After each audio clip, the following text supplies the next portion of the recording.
Hello travelers, Boardman21 here, and today we have a Spellblade build using the new Surge skill that came out in 8.1. And Surge is a very fun skill, and it definitely has a lot of different synergies inside of its skill tree, from being able to proc Lightning Blast to Flame Reave to Spark Charges to Static. It can do a lot of things and synergize in basically all four corners that it has. On top of that, this probably won't be the most damaging build with it. I'm thinking that a synergy with it casting Flame Reave for you while you're using Firebrand to build up stacks and Surge automatically uses it every 4 seconds will probably be a great synergetic.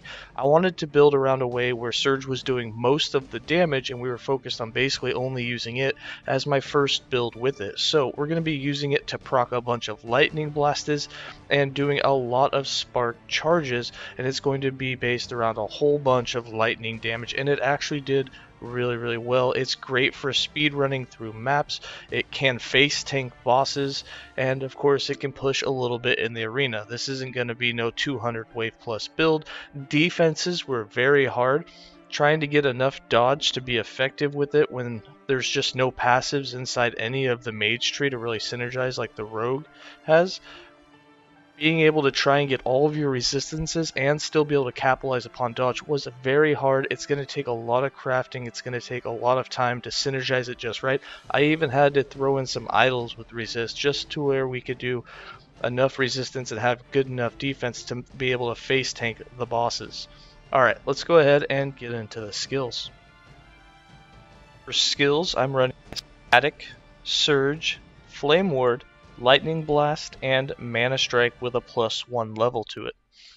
For Static, we're using this to proc Lightning Blast. It does count as a U proccing Lightning Blast, along with Surge proccing Lightning Blast, which also counts as a U casting Lightning Blast.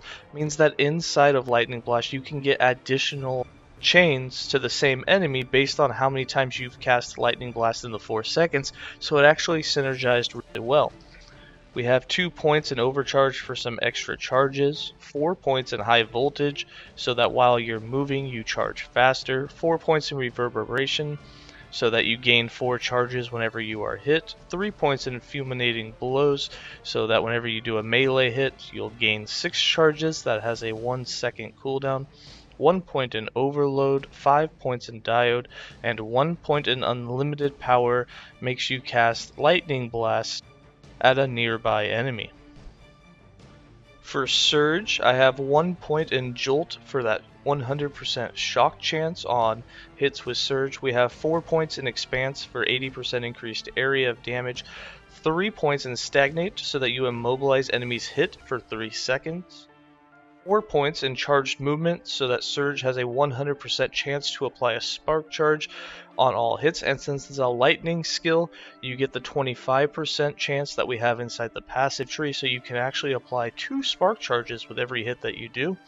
2 points in Crackling Blade, since we're dual sorting it up, means we have 200% increased shock effect and 200% increased spark charge effect, which is huge. We have 1 point in Stormbringer so that we cast Lightning Blast on arrival, 3 points in Electropulse so that we cast 3 Lightning Blast while traveling, and 1 point in Ride the Lightning so that we move in a zigzag motion because it just looks utterly cool, and you'll see that in the gameplay. And the last point, we have 1 point in Shocking Blows for 10 melee lightning damage. Not a big deal, put that point anywhere that you want. For Flame Ward, we're using this defensively. I also am not using it with autocast on, just so that we can be able to, in case we get in trouble in boss fights, be able to proc it and not take any damage. So we have 3 points in Dilation for the duration and the mana efficiency, 5 points in Star Ward Defense so that it gives us 200 ward when we use it, 5 points in Barrier so that we take 40% less damage while it's active, 2 points in Shrewd Shielding for some mana efficiency, 4 points in Mental Aegis so that 60% of the damage we do take is absorbed into our mana at a 5-to-1 ratio. So if you were to take 1,000 damage, 60% of that, which would be 600, is then converted into your mana instead of your health at a 5-to-1 ratio. So that's 600 divided by 5, which is 120. So you'd only lose 120 mana instead of taking a 600 damage hit, which is really nice. And then 1 point in warmth so that you have 25% increased mana regen while it is active. For Lightning Blast, we have this set up because we are using Spark Charges. You want the Spark Charge effect, which I don't believe is any more global than it used to be. However, the Spark Charges that apply still do really good damage, so it's definitely worth getting. We have 4 points in Arcing Power, so that you gain up to 4 maximum additional chains based upon how many times you've cast Lightning Blast in the last 4 seconds. Now, remember, it counts while you surge. Those Lightning Blast and the static Lightning Blast proc counts as you casting it. It literally says it in there. If you go to here, it says you now cast Lightning Blast, which means that it is you. And then we have 1 point in Surging Influence so that it can chain 50% further. 3 points in Storm Razor for that base crit chance. 1 point in Lightning Attunement so that if you do get a Lightning Aegis, you take 25% less damage up to a certain threshold of damage. 2 points in Chain Lightning for 2 additional chains, and this does increase the mana cost by 6. I didn't put 4 points in here because it just gets too mana expensive. You're proccing it like 5 times. If you have 12 mana there, it costs twice as much as it does here, and you just can't regenerate that mana fast enough. 1 point in Convergence so that it can chain to the same enemy. This does have the maximum amount of chains. 2 points in Front Loaded, 3 points in Cloud Answer so that every hit with Lightning Blast has a 30% chance to do a Spark Charge. Also, you have 25% in your passive tree. That is only for melee attack. That does not work here. You only get the 30%, even though the Lightning Blast was procced with a melee skill. It doesn't work that way. And then 3 points in Mortal Capacitor for that 120% Spark Charge for Spark Charges applied by Lightning Blast. And then for Mana Strike, our 5th skill, we use this to get mana back. It also casts Lightning and it does Spark Charges. We have 2 points in Swift Sap, 3 points in the Spellblade, 3 points in Mana Drain, 2 points in Mana Spark, 4 points in Spark Charges, 3 points in Arcanist Blade, 1 point in Mana Storm, 2 points in Explosive Flurry, and 1 point in Essence of Control. For passives, I have 25 points in the Mage base class with 8 points in Scholar, 7 points in Arcanist, and 10 points in Knowledge of Destruction. I have over 25 points in the Sorcerer with 8 points in Calculated Destruction, 8 points in Mana Shell, 3 points in Wisdom, 1 point in Mancer. Yep. Don't call me out on that one. 5 points on Rift Bolt. And then 61 points in the Spellblade, our Mastered class. We have 3 points in Elemental Affinity, 1 point in Flame Walker, 8 points in Infused Weapon, 8 points in Arcane Warden, 5 points in Arcane Shielding, 1 point in Incinerating Aura, 1 point in Crackling Aura, 5 points in Essence Duel, 5 points in Stormblade, 1 point in Gemini, 8 points in Prismatic Blade, 5 points in Mana Reaver, 5 points in Ozstrike, and 5 points in Burden of Knowledge.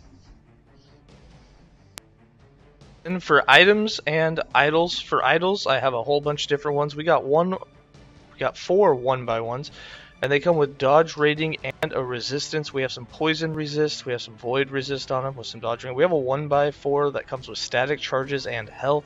And then for some 2x2s, we have increased damage while you have Lightning Aegis, and lightning damage if you have over 300 max mana, so we threw one of those on as well. And then for our items, we have all crafted items. There is a chest piece that gives you 40% less damage while you're moving. I haven't found it yet, however, I think that one would definitely work in this build to make you even more tanky, but you would lose out on some dodge.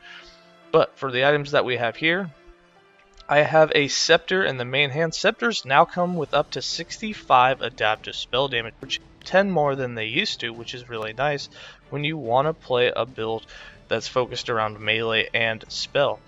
This one we have increased spell critical strike chance, we have added spell lightning damage, chance to shock, and chance to chill. For the offhand, we have a Decisive Sword, which comes with adaptive spell damage, increased critical strike chance, dodge rating and chance to shock on hit. For our chest, we have +1 to mana strike. We also have increased spell crit, doubled at over 300 max mana. All of this spell lightning crit is to make the lightning blast and make the spark charges crit. We have increased dodge rating and flat dodge rating. For the helm, we have dex, crit, dodge rating, and physical resistance. We have a gold amulet on for the fire and lightning resist. This works really well with the Heoborian boots because it has cold, so you can get 30 to 40% of all your elemental resistances and just the implicits on 2 items. So we have mana, lightning penetration, increased dodge, and flat dodge. We have 1 gold ring on with some elemental resist, with dex, increased lightning, dodge rating, and physical resistance. We have a noble sash with some mana. You could swap this out since we have actually a little bit more than 300 mana. We could swap it out with a belt with some armor on it and another potion slot. On this one we have dodge rating for 4 seconds on potion use, lightning damage, increased dodge rating, and flat dodge rating. We have a silver ring on with int, dex, necrotic, and poison resistance. We have the crusader gauntlets for that void resistance and for a decent amount of armor. With it we have dex, critical strike chance, necrotic resistance, and flat dodge. Heoborian boots with that cold resistance. On it we have movement speed, dexterity, increased, and flat dodge rating. And then we went with the warding tome, which comes with a flat amount of mana, and it comes with a percentage of mana spent gained as ward, so you get a little bit of ward every now and then it comes with flat mana, dex, elemental resist, and poison resistance. For the character sheet, as you can see, we have our elemental, we're just shy on the physical and cold, and then we're a little bit more shy, about 15 to 17% on poison, necrotic, and void. Now you could swap out this 1x4 that has the static charges and the health and put some more 1x1s in there and finish these off. You'd definitely get much closer. You'd also get a little bit more dodge. You'd lose a little bit of health, but at least you'd cap your resistances. It really sucks that it's really bad that fire shield is gone, because that was one of the ways of capping your resistances, and they just don't give you a whole lot of defense inside the passive trees. You can't get a lot of dodge, there's not a whole lot of resistances, there's actually none besides the elementals, so it's kind of hard. Now we do have 15% armor, and we have over a 50% chance to dodge. Now the dodge will go up just a little bit when you pop a potion, not much. You'll get to 62%, which is, an extra 10% and raises your EHP up a little bit. Our damages, we have 277% lightning damage, that's a little bit higher when you have lightning aegis, a 262% critical strike multiplier, and a 38% spell critical strike chance, which is a little bit higher because there's another 3% base lightning chance inside of the lightning blast tree, so it has a bit over 50% chance to actually crit on hit, which is nice.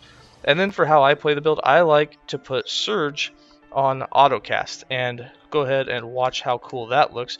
It has the zigzag motion, so you can see that you kind of zigzag from point to point, which is really cool looking. And then of course it has all those lightning blasts, so you can see how much it's just zapping the crap out of that training dummy. So basically everything around you when you surge on through just dies basically instantly. And then I just run around, and as I need mana, you can see that your mana is decently close. You might be able to work one more point into the lightning blast for another chain, but as soon as you start using mana strike, you get your mana back pretty quick. And I like to just use both of those together, so you mana strike on the enemies, then you'll surge and you get all the lightning blasts, so you're applying a whole ton of shock. And then whenever you need it, whenever your health for whatever reason is falling down, you just pop a flame ward and boom. Bunch of damage reduction, little extra mana regen, and a lot less damage taken. So let's go ahead and get into some more gameplay.